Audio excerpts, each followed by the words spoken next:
my very first public event in England. I'm thrilled. I have to give a special shout out before we start to my friend Courtney, all the way from New York, and her wonderful nieces, Tessa and Sarah. So thank you guys for being here. And thank you all for being here. So the way that this is going to work, I'm just going to talk informally about how I became a writer and some of my early influences.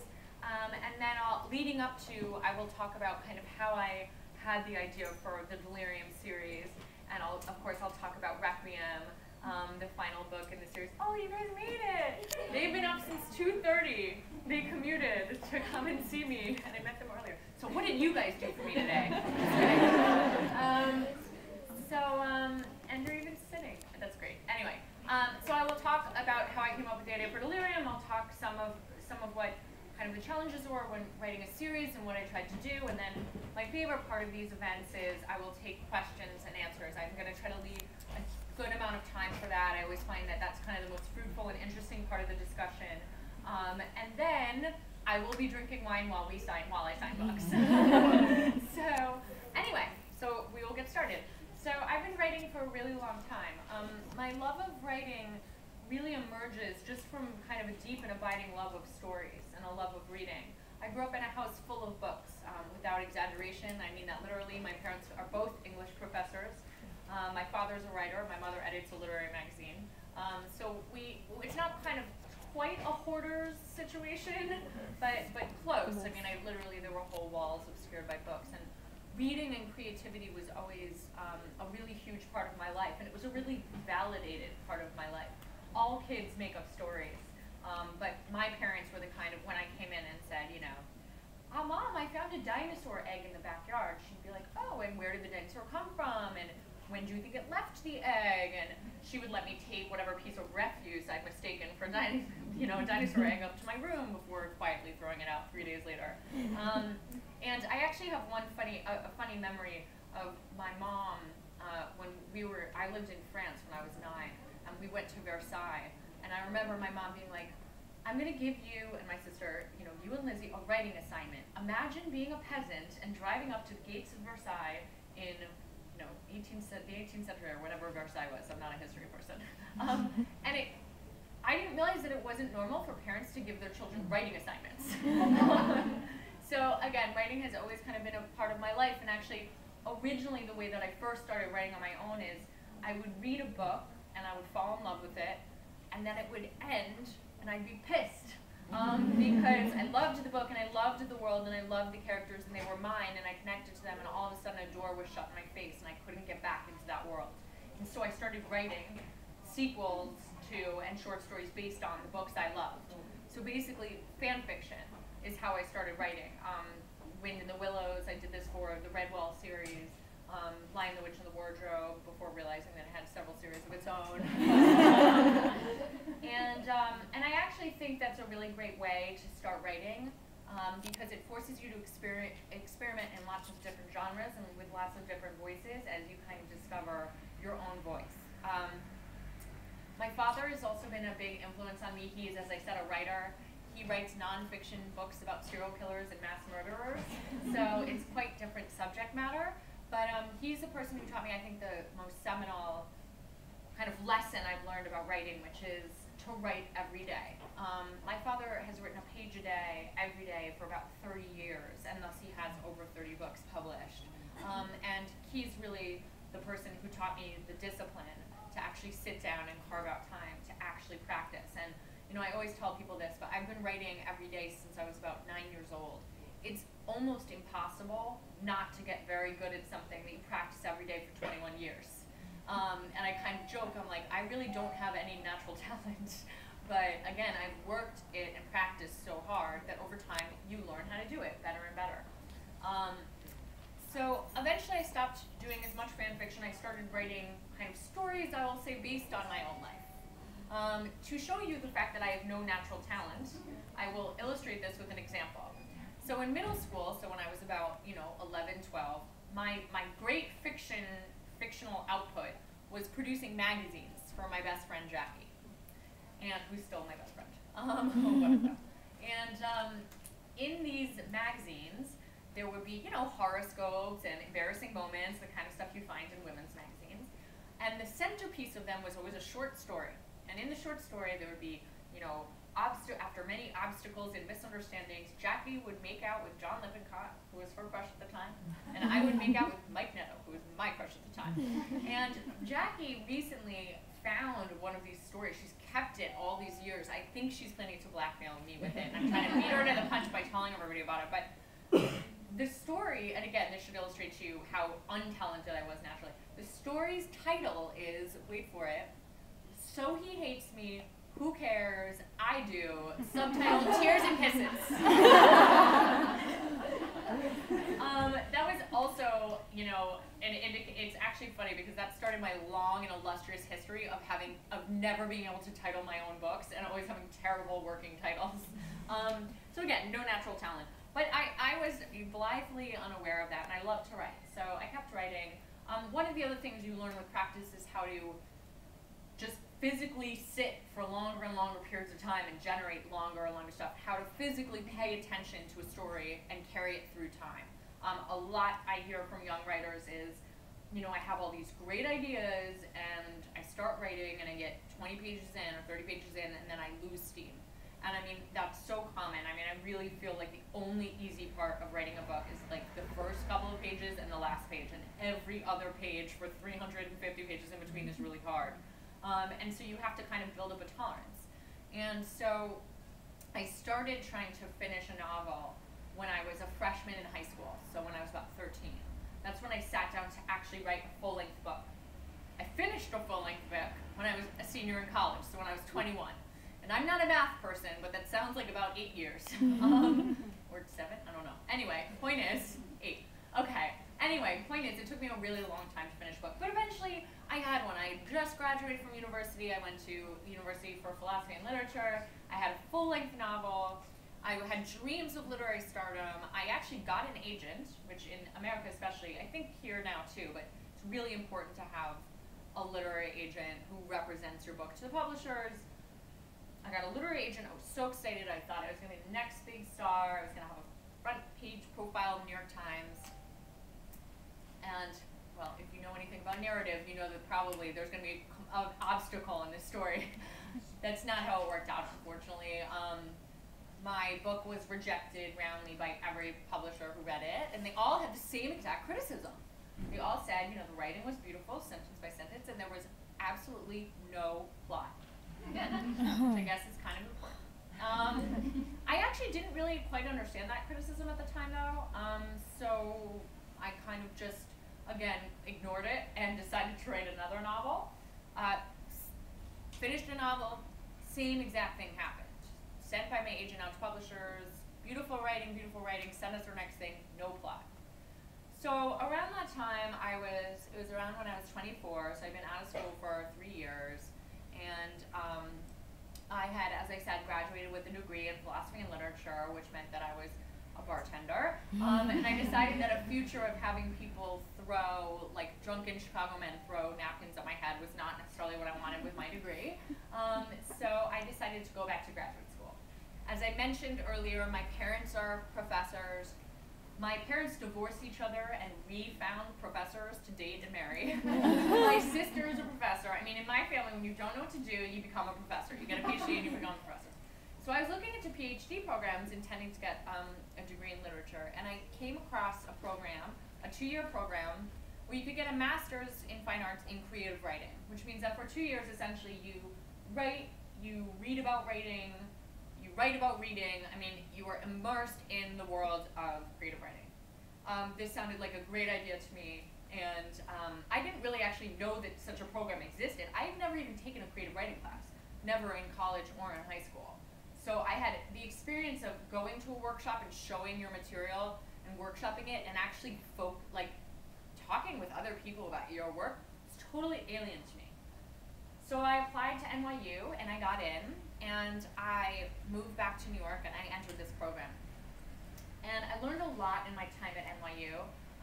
I learned many geeky craft things about writing that I won't bore you with, like about the use of memory and juxtaposition and circularity.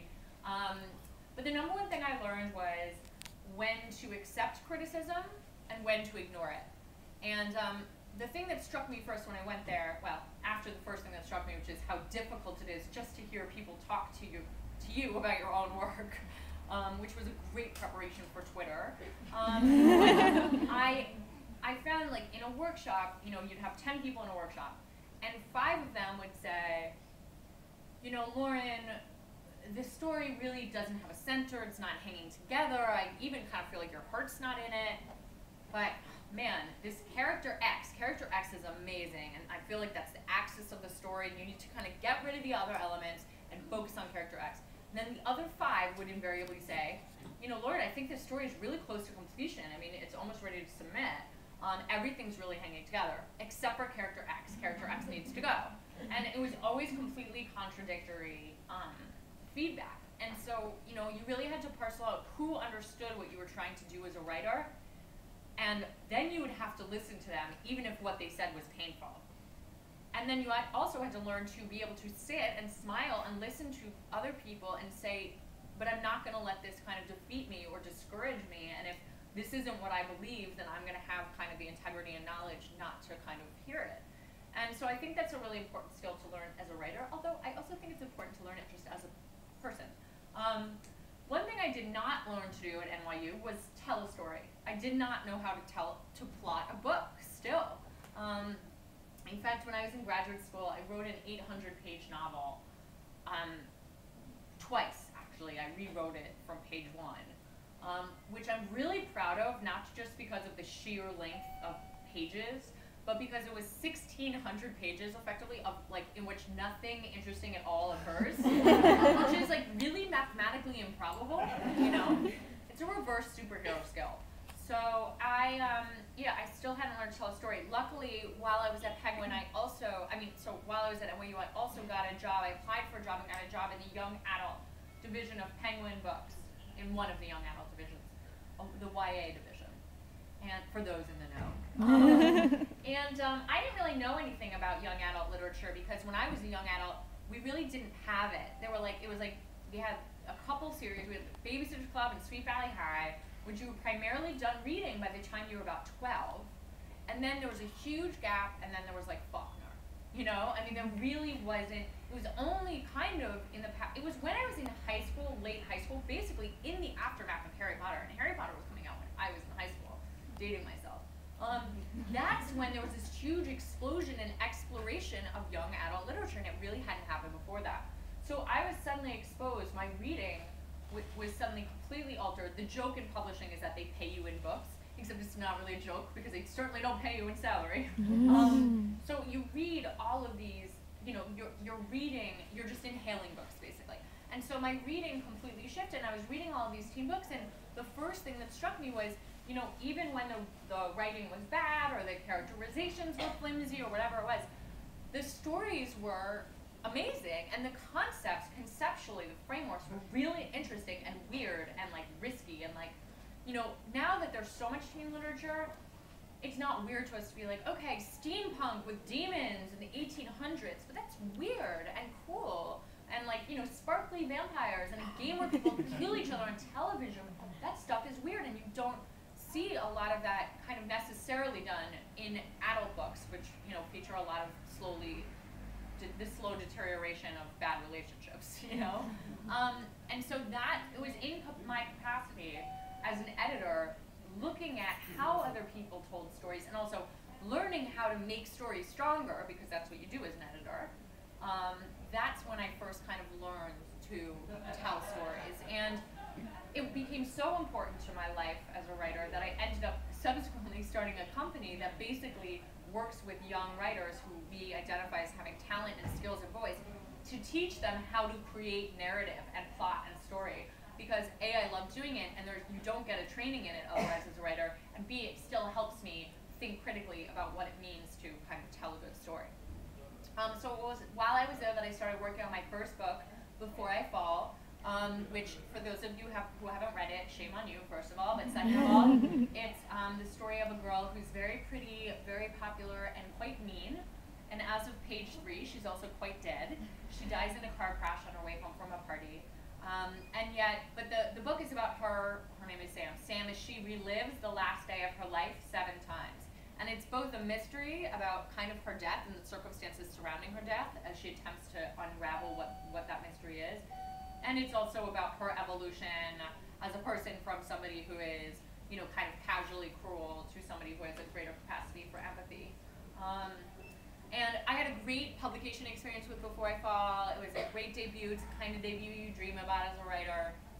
And afterwards, I was really struggling about what to write next. And I was kind of writing a couple bad books simultaneously, because I always have to be working on something, and usually in between books it's something really bad. And I was also doing a lot of reading, which is where I get a ton of my inspiration still to this day. And I came across a quote by one of my favorite authors, Gabriel Garcia Marquez, who said that all good books are about either love or death. Now, having just written a book in which the main character dies essentially 7 times, I figured I'd adequately hit the death angle for the time being. And I started thinking about what it would be like to write a book about love, not just a romance, but about love as a subject, treating love as a subject, familial love, love between sisters, friends, its place in our society. But I didn't know how to write about it yet, which is also kind of common. Sometimes I have a half-baked idea in my head for quite a long time before some other thing kind of latches onto it and transfigures it and turns it into a book idea. So I was thinking about how to write about love. A couple days later, I went to the gym, and I was on the treadmill, and I was watching a news program. This was during the panic. This was in 2008, a long time ago. I was watching a news program about like the panic over swine flu. It was swine flu or bird flu or one of the flus, but whatever it was supposed to come into New York and kill us all. And in New York, I think people really easily go into a panic about this because, kind of like in London, you really like breathe on each other and live on top of each other, elbow to mouth, and it's gross. So people in New York were really freaking out, and they were pulling their kids out of school and not riding the subways, and you couldn't buy hand sanitizer anywhere because they were hoarding it and bathing in it, and it was very bizarre and quite disappointing because, to be honest, nobody even died. Such a letdown.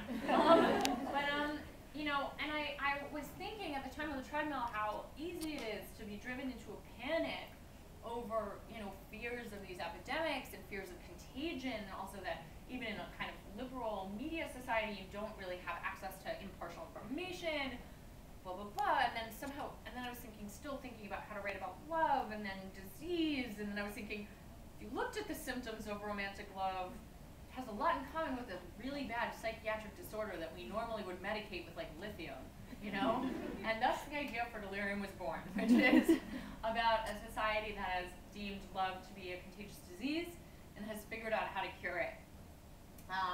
And I should say, actually, interestingly, while I was writing Delirium, about halfway through it, there was an article in the New York Times about the fact that scientists had identified kind of the chemical cocktail in the mind that is love, allegedly, that is the feeling of love.